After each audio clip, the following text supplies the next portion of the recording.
I know Trump's been trying to finagle some negotiations. Putin's not necessarily cooperating.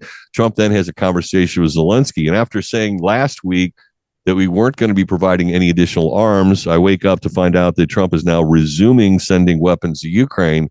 Question for you, Daniel Davis, after all the conversations we've had on this, can it do any good? Will additional weapons shipments, whatever they happen to be, have an impact on the direction of this war, which is not going well for Ukraine?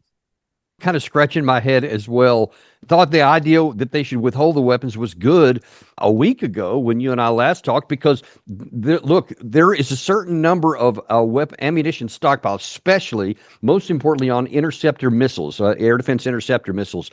That's something that there is a certain number that the United States has to keep in our stockpiles in the event that we get into a war, especially one that has to be sustained for some period of time. We've got to have enough to provide for our own national defense. Sean Parnell, the Defense Department, last week said that, hey, we did a review. Turns out that we're getting close to that. So we have to look out for the needs of America first, and we'll help Ukraine as we can. And then all of a sudden, last night, then the president completely changed his course when he was talking with reporters with Netanyahu over dinner, and says, no, actually now we're going to go ahead and do it. Now, it's unclear exactly what that is, because he specifically said defensive weapons, they need some help. But he didn't say what those weapons were. Is it defensive interceptor missiles? Is it more artillery?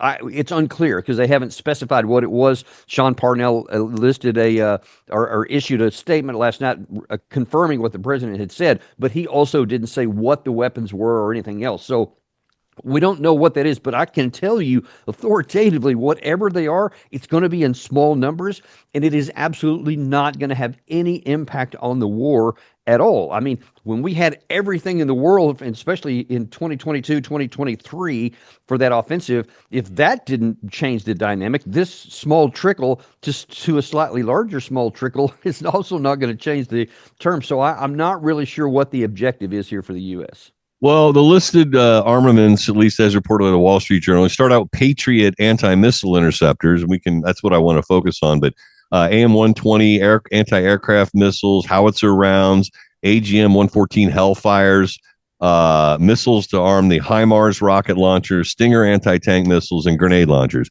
But focusing on the Patriots, those are the defensive weapons. Those are the ones that shoot the rockets coming in from the foe. Now, I seem to have read, and correct me if I'm wrong if you saw something different, that there was expectation that Russia could maybe launch as many as 1,000 rockets at Kyiv, or pick another target or area of targets. I mean, you're not going to send over 1,000 Patriot missiles. I mean, those things are multi-million dollars a pop, and the idea of shooting down that kind of barrage of missiles, it just seems like it's an impossible task.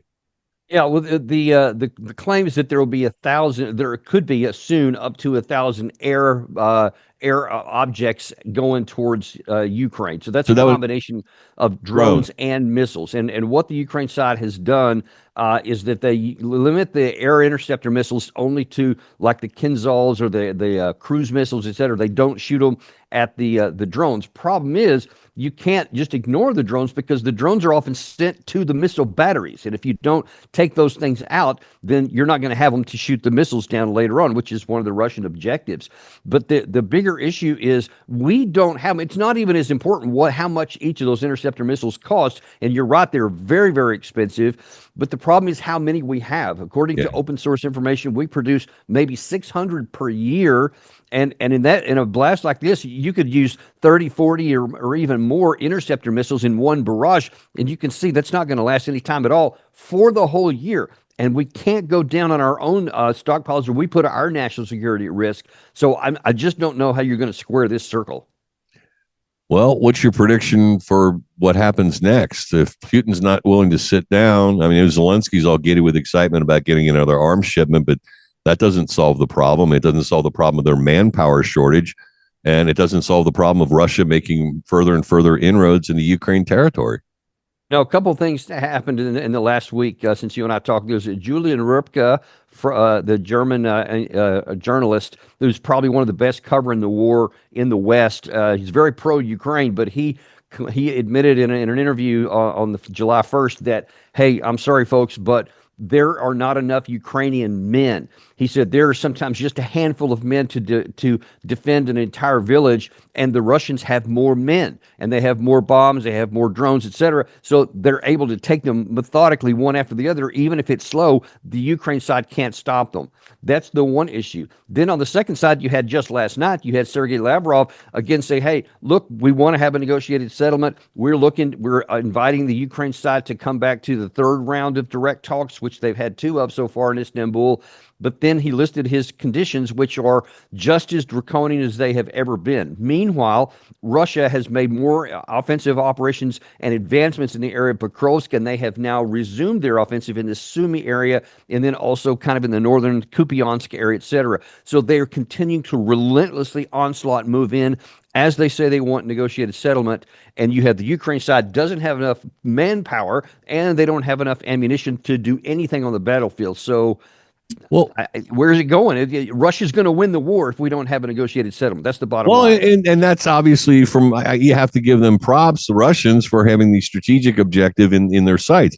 Continue to pound away. You're winning. You're whittling down their troops to virtually nothing. They're running out of munitions, and that pushes us further and further to a point of capitulation where we get what we want, draconian as our terms may be.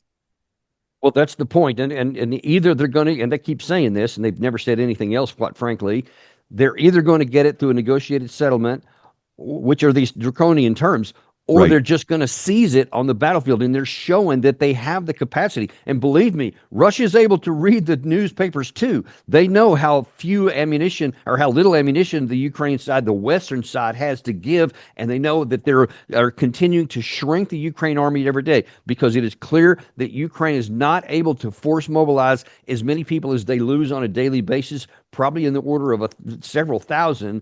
And so that means every month their army is shrinking, and that diversity or that disparity that Julian Ripka noted is only going to increase. And at some point, Brian, at some point, there has to almost methodically, mathematically, there must be a break somewhere. And then the Russians have hundreds of thousands of operational reserves that they can flood into a break if they find one. That's where we're at.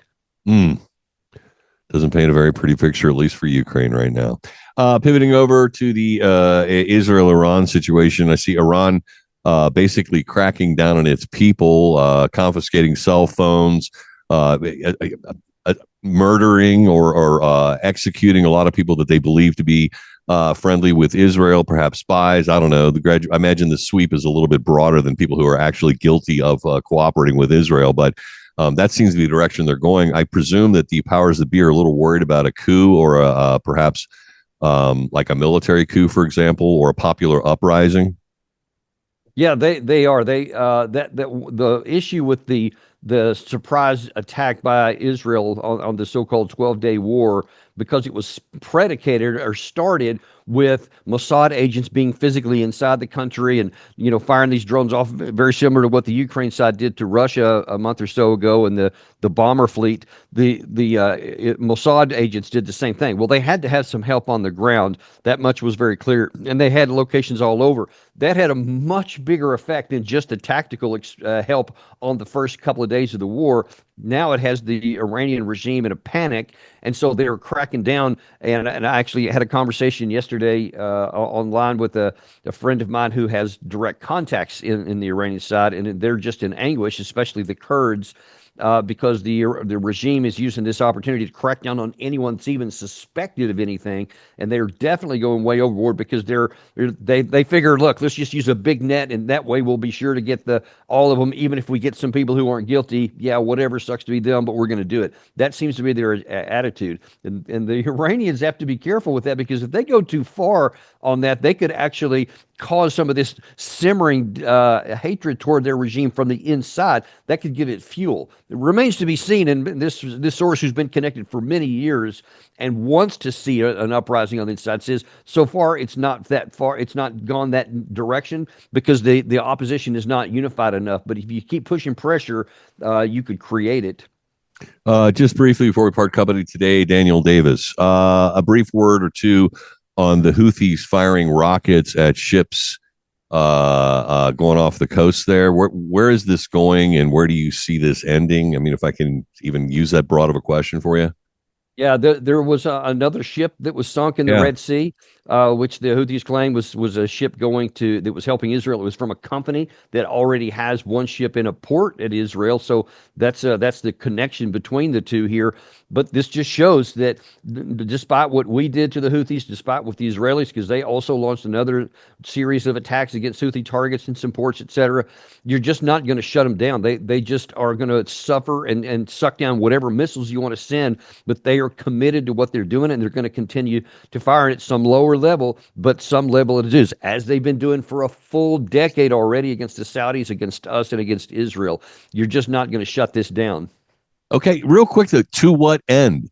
They have to want something, but I mean, Oh, if they're yeah, in a they do. shooting war, The Houthis do. They want the war against the Palestinians in Gaza to stop. They said if uh, you stop that, we stop this one. And when we had the ceasefire last time, they did until we started attacking again. So if there is a ceasefire, if Trump is able to get a ceasefire with Netanyahu, as he says he may be within a week, then that will also stop. oh, well, maybe there is a bright spot in this discussion. Daniel Davis.